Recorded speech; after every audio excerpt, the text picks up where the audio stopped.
भगवते वासुदेवाय। ओम नमो भगवते वासुदेवाय। ओम नमो भगवते वासुदेवाय। नारायणं नमस्कृत्य नरं चैव नरोत्तमं देवीं सरस्वतीं व्यासं ततो जयमुदीरये। नष्टप्रायेषु भद्रेषु नित्यं भागवत सेवया भगवती उत्तम श्लोके भक्तिर्भवती नैष्ठिकी। श्रीमद् भागवतम स्कंद 1 अध्याय 2 दिव्यता तथा दिव्य सेवा और श्लोक संख्या 14। तस्मात् एकेन मनसा भगवान् सात्वतां पति श्रोतव्ये कीर्तितव्यश्च ध्येये पूज्यस्य नित्यदा। अतएव मनुष्य को एकाग्रचित्त से उन पूर्ण पुरुषोत्तम भगवान के विषय में निरंतर श्रवण कीर्तन स्मरण तथा पूजन करना चाहिए जो भक्तों के रक्षक हैं। यहाँ पर अब तक हमने जो पढ़ा है, जो सुना है दूसरे चैप्टर में, पहला चैप्टर दूसरा चैप्टर, जितने वो प्रश्न उत्तर थे, फिर उनके पहले प्रश्न का उत्तर मिला हमें, सबके कल्याण के लिए जो प्रश्न पूछा गया है, शास्त्रों का सार क्या है, सारे शास्त्रों का सार बताइए। तो सार रूप में बताया गया है कि हमें भगवान के शरणागत होना चाहिए, भगवान की भक्ति करना चाहिए।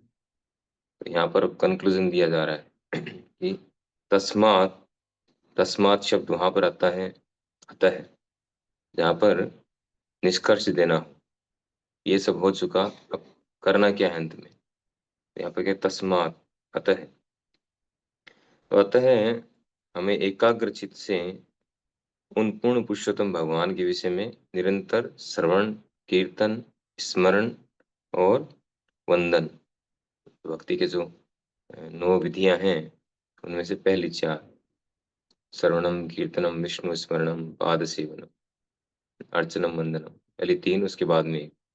तो ये 4 कार्य जो हैं ये करने चाहिए, क्योंकि भगवान सात्वताम पति, भगवान सात्वताम पति, सात्वताम अर्थात वैसे सभी के पति हैं। भगवान पति का अर्थ है रक्षक, पालन पोषण करने वाला, सारी सुविधाएं प्रदान करने वाला। पति के बहुत सारे मीनिंग है। तो भगवान सभी को सप्लाई देते हैं सारी सुविधाएं, चाहे वो असुर हो या सुर हो, उनका भक्त हो या न हो। लेकिन भक्तों के लिए सात्वताम शब्द जो आया है ये भक्तों के लिए स्पेशल है। इस भक्तों के, सात्वताम अर्थात भक्तों के, भक्तों के का विशेष ध्यान रखते हैं। सभी के लिए समान है, समो अहम सर्वभूतेषु, लेकिन भक्तों का विशेष ध्यान रखते हैं। जो उनके भक्त हैं उन्हें विशेष प्रिय है, तो इसीलिए सात्वताम पति। तो रूपा जी तात्पर्य में इस बात को समझाते हैं, ये श्रवणम कीर्तनम स्मरणम और वंदनम यानी पूजा करना, ये 4 कार्य जो हैं ये प्रत्येक व्यक्ति करता है, चाहे वो सुर हो असुर हो कोई भी हो।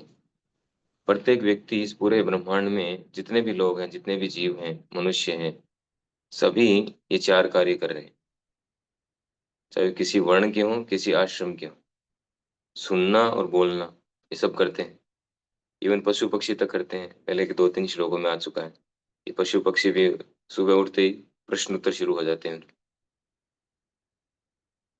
तो बोलना और सुनना और स्मरणम और सोचना, मन में कुछ न कुछ चिंतन चलता रहता है, और पूजा करना, वंदनम अर्थात किसी न किसी व्यक्ति को श्रेष्ठ मान करके और उनका ग्लोरिफिकेशन, उनका पूजा करना। ये 4 कार्य सभी करते हैं, कोई बच नहीं सकता इससे।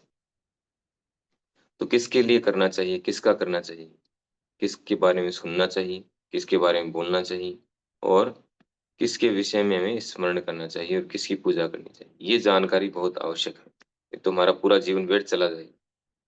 हम देखते हैं कि बहुत सारे लोग जो हैं राजनीतिक नेताओं की या फिल्म एक्ट्रेस जो बॉलीवुड हॉलीवुड एक्ट्रेस हैं उनकी चर्चाएं करते हैं, या क्रिकेट खिलाड़ियों की, तो बड़े बड़े जो खिलाड़ी हैं उनकी चर्चाएं करते रहते हैं। घंटों घंटों चर्चाएं चलती रहती हैं। रोज न्यूज़पेपर में देखते ही हैं कि आज क्या है, आज क्या है। फिर उसके बारे में डिस्कशन करते हैं एक दूसरे से। तो अगर गहनता से विचार करें तो उससे क्या फायदा मिल रहा है उन लोगों को? कोई फायदा नहीं मिल रहा है। खुद को कोई फायदा नहीं मिल रहा है। इवन वो अपना जन्म मृत्यु का साइकिल बढ़ा रहे हैं ये सब चर्चाएं करके। और किसी नेता को या फिल्म एक्टर्स को वो फेमस कर भी देंगे, वो फेमस कर देते हैं उसको।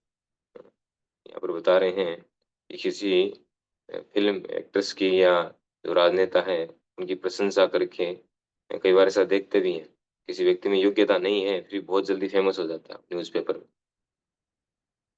नेता के रूप में, फिल्म एक्ट्रेस के रूप में या और कोई तरीके से जो नकली तथाकथित साधु हैं उनके रूप में भी।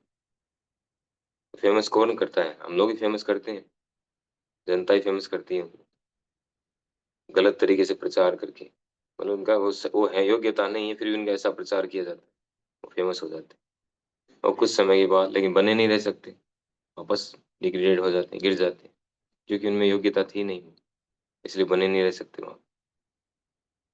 तो इन सब चीज़ों से क्या फायदा हुआ? न तो उस व्यक्ति का फायदा हुआ, इसका प्रचार हुआ, और न प्रचार करने वालों का कोई फायदा हुआ।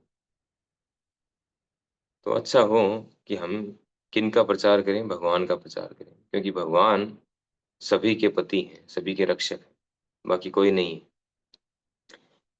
तो आप देखिए, जो भी सुविधाएँ, सुख सुविधाएँ हम काम ले रहे हैं, जो हमें जीवन जीने के लिए, जीवन धारण करने के लिए जो महत्वपूर्ण चीज़ें हैं, वो सब भगवान ही प्रदान कर रहे हैं एकमात्र।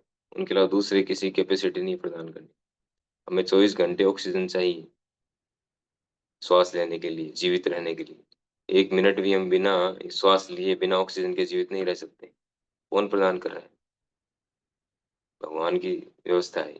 भगवान ने ऐसी व्यवस्था कर रखी है। हमें पीने के लिए पानी चाहिए। पानी कोई लेबोरेटरी में बन नहीं सकता है। कोई नेता लोग इसको बना नहीं सकते हैं। पानी कहाँ से? भगवान का जो सिस्टम बनाया हुआ है, समुद्र के पानी को भाप बना करके उसको प्यूरिफाई करके, बादल बना करके सब तक पूरी सप्लाई देना, सब जगह पूरी पृथ्वी पर वर्षा करना। फिर वही वर्षा का जल जो है वो जमता है, बर्फ के रूप में वो पिघल-पिघल करके नदियों के रूप में आता है। तो सारी व्यवस्था भगवान करते हैं। किसी की क्षमता नहीं है ऐसी व्यवस्था करने की। अन्न चाहिए खाने के लिए। अन्न जो भी कोई फैक्ट्री में नहीं बनता है, कोई लेबोरेटरी में नहीं बनता है, भगवान द्वारा प्रदान किया गया है। तो साफ-साफ दिख रहा है हर जगह पर कि हम भगवान की कृपा के बिना एक क्षण भी जीवित नहीं रह सकते। पूरी तरह से उन पर निर्भर हैं, सभी के सभी जीव। एक ज्वलंत एग्ज़ाम्पल जो दिया जाता है, वो तो हम रोज़ देखते हैं। जैसे कोई बच्चा जब जन्म लेता है, तब जैसे ही बच्चा जन्म लेता है, वैसे ही उसकी माता के स्तनों में दूध आ जाता है, उससे पहले नहीं आता है। तो कौन करता है ये व्यवस्था? बॉटल, निप्पल, दूध तीनों की व्यवस्था एक साथ। क्योंकि भगवान को पता है कि जन्म लेते ही न तो बोल पाएगा, न कुछ बता पाएगा, केवल रो सकता है। अब कैसे जानेंगे लोग किसको क्या चाहिए, क्या डिमांड है इसकी? तो वो भगवान पूरी व्यवस्था पहले से करके रखते हैं। ये तो एग्ज़ाम्पल हम रोज़ देखते हैं, हमारी डे टू डे लाइफ़ में देखते हैं, हमारे परिवार में देखते हैं, इसका अनुभव करते हैं। तो साफ-साफ दिख रहा है कि सारी व्यवस्थाएँ जो हैं, भगवान के द्वारा व्यवस्थित हैं। हमारी कैपेसिटी नहीं है किसी की भी, कोई कितना ही बड़ा क्यों ना हो जाए, हम इस तरह की व्यवस्था नहीं कर सकते। हम जो हैं माता के स्तनों में दूध की व्यवस्था हमारी क्षमता नहीं करने की। भगवान ही एकमात्र हैं जो ऐसी व्यवस्था करते हैं। तो भगवान सभी के पति हैं, सभी के रक्षक हैं। तो हमें क्या करना चाहिए? अब देखिए, लोग जो साधारणतया लोग गुणगान करते हैं किसी का या किसी के बारे में सुनना पसंद करते हैं, किसी के बारे में बोलना पसंद करते हैं, वो क्यों करते हैं? क्योंकि उस व्यक्ति में कुछ क्वालिटी होती है, कुछ गुण होते हैं, कुछ फ़ेमस होता है वो, इसीलिए उसके बारे में वो बोलना, सुनना पसंद करते हैं। तो आप सोचिए कि जब भगवान जो सबके लिए इतनी व्यवस्थाएँ कर रहे हैं हमारे लिए कि हम उनकी व्यवस्था के बिना एक क्षण भी जीवित नहीं रह सकते हैं। तो उनका गुणगान करना चाहिए या नहीं करना चाहिए? बाकी कोई थोड़ी-सी कुछ कर देता है किसी का, तो उसको इतनी बार थैंक यू बोलते हैं, इतनी बार उनका गुणगान करते हैं। थोड़ा-सा कुछ कर दिए। राजनेता लोग जो हैं, वो कुछ सुविधाएँ दे देते हैं लोगों को, जनता को। मोबाइल दे दिया, कुछ दे दिया, थोड़ी-सी सुविधा दी, तो वो जनता से लिया जाता है। जनता से धन लेकर के उसमें से कुछ परसेंट उनको वापस दे दिया रिटर्न। तो उनकी इतनी जो है इतना ग्लोरिफ़िकेशन करते हैं लोग, उनको वोट दे कर के आते हैं, चुनाव जितवाते हैं, इतने नारे लगाते हैं। थोड़ा-सा पैसा दे कर के वो खरीद लेते हैं लोगों को और उनसे नारे लगवाते हैं। ट्रक में डाल-डाल के ले जाते हैं, सब जगह, जहाँ मीटिंग होती है उनकी। थोड़ी-सी सुविधा मिलते ही हमें, थोड़ा-सा कुछ मिलते ही कितना ग्लोरिफ़िकेशन करते हैं हम दूसरों का। तो अब सोचिए, विचार करिए, हमें करना चाहिए विचार कि भगवान जो हमें हर समय सप्लाई दे रहे हैं सारी सुविधाओं की, 24 घंटे सप्लाई दे रहे हैं, फिर भी हम उनका गुणगान नहीं कर रहे। कितनी बड़ी विडंबना है। साफ-साफ जो दिख रहा है सारी सब कुछ ओपन है, फिर भी हम नहीं समझ रहे। समझना चाहिए। कुछ लोग तो जो ज़्यादा अपने आप को एडवांस समझते हैं या जैसे साइंटिस्ट हैं, वो कहते हैं प्रकृति कर रही है, इसमें भगवान का क्या रोल है? ये सब काम तो प्रकृति कर रही है, प्रकृति का काम। तो प्रकृति अपने आप थोड़ी कर सकती। प्रकृति का मतलब जो अधीन है, प्रकृति पुरुष 2 चीज़ें हैं ना, प्रकृति को ऑर्डर मिलेगा तब वो करेगी, नहीं तो कहाँ से करेगी? प्रकृति एक मशीन की तरह है, एक मशीन का कोई बटन दबाने वाला भी चाहिए, तभी तो काम करेगी, वो एक्टिव होगी। तो प्रकृति भगवान के अधीन है, मया दक्षिण प्रकृति, गीता में भगवान कहते हैं। इस इन चीज़ों को समझना चाहिए, इन पे विचार करना चाहिए और हमें अल्टीमेटली जो है भगवान ही परम लक्ष्य हैं। तो हमें भगवान के विषय में, चाहे हमारा वर्ण आश्रम कुछ भी हो, किसी भी वर्ण की हो, किसी भी आश्रम की हो, ये 4 कार्य सभी को करना चाहिए। क्या-क्या है? श्रोतव्य है, यानी सुनना, ये कर रहे हैं ऑलरेडी हम, तो हमें भगवान के विषय में सुनना है और कीर्तितव्यस्य, भगवान के विषय में गुणगान करना है, उनका गुणगान करना है। क्योंकि एकमात्र भगवान ही हैं, जो सुनने के योग्य हैं और उनके बारे में बोलना, इस श्रवण और कीर्तन के योग्य एकमात्र भगवान है और स्मरण करने के योग्य भी भगवान है। एकमात्र हमें भगवान का स्मरण करना चाहिए और पूज्यश्य उनकी पूजा करनी चाहिए। तो इतनी सुविधाएँ दे रहे हैं हमें, उनकी पूजा करनी चाहिए। तो हर समय हमें भगवान के विषय में सुनना, भगवान के विषय में बोलना और भगवान की पूजा करना, भगवान का स्मरण करना। तो अगर हम ये करेंगे, तो धीरे-धीरे हमारी चेतना शुद्ध होगी और अल्टीमेटली हम जब ये शरीर छोड़ेंगे, तो भगवान के धाम में चले जाएँगे। है ना? जैसा कि भगवान कमिटमेंट करते हैं। तो कितना जो है सरल प्रोसेस है। अर्थात जो कार्य हम डे टू डे लाइफ में कर रहे हैं, उन्हीं कार्यों को करते हुए हम जीवन के लक्ष्य को प्राप्त कर सकते हैं। कितना सरल है। अलग से कुछ कार्य करने की आवश्यकता नहीं है। ये 4 कार्य सभी कर ही रहे हैं। बोलना, सुनना, स्मरण करना, पूजा करना। तो ये चारों कार्य हमें भगवान के निमित्त करने, भगवान को लक्ष्य बनाकर, भगवान को सेंटर में रख के करना। बहुत ही सरल विधि है। तो कह रहे हैं अंत में प्रभुपाद जी अपना कंक्लूजन दे रहे हैं कि अन्यों का गुणगान करने या अन्य के विषय में सुनने की प्रवृत्ति को गुणगान के वास्तविक लक्ष्य परमेश्वर की ओर मोड़ना चाहिए। इससे सुख उपजेगा, इसी से हमें वास्तविक सुख मिलेगा, जिसकी हम तलाश में हैं।